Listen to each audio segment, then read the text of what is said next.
it's obviously the anti-human trafficking campaign. Yeah. And that's with WTFC, Women's Trucking Federation of Canada, and also funded by the Ontario government. Right. We had an event here last August, and Minister Mulrooney and Minister Surma were on site to help discuss that and what the initiatives rolling forward are. So that's something that we're still heavily behind. Yeah. When COVID first hit, we obviously launched a trailer to promote the Stay Home Save Lives campaign. Right.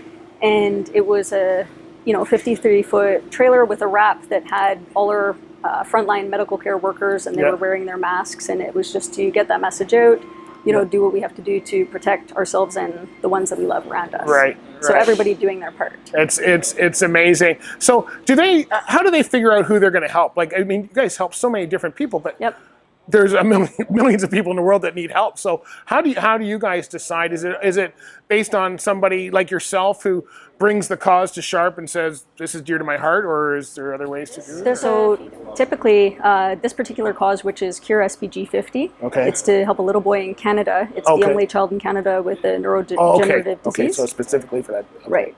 So what I did in 2019 was I put together a show. Right. And I sold tickets. It was in a theater, and it was very successful in raising funds. Yeah. I would have done the same. I would have made it bigger this year. At the time, that was it was an event that was put together in 6 weeks. Right. Because at the time that I found out about it and the time that I had to put it together before the world shut down was very limited. Yeah. So at the time we thought COVID would be, 2 months, 3 months. Yeah. Didn't expect it to go on to 2 years. Right.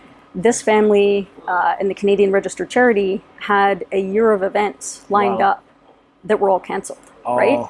And now it's been like that for going on 2 years. Right. So I was looking for a way that I could continue to support this cause and support the family's mission and initiative to help all the other families across Canada that have children facing ultra-rare conditions. Okay. And the only thing that is open on Ontario is this Haliburton Forest Trail Race. That is the only thing going on. Okay. So they don't actually have any charities that are tied to them. Right. I reached out to the Haliburton Forest GM, and I asked them for consent to tie my race to this cause. Right. And they gave me consent, and then they've also since then shared it on their website. Okay. And they've allowed me to promote it on their social pages as well. Okay. So they've always said that, when people decide to run for a cause or a meaning, they'll support it and stand behind it. Right. They're very community focused and centric. Okay. So it makes sense in terms of Michael, who's this little boy. He's about 3.5 now. Wow. Without this cure and this treatment, one of the first things to go will be his legs. Right. So running 80 kilometers through Haliburton Forest, number one, the distance I would find motivating for people to donate to this cause. Right, yeah. It's not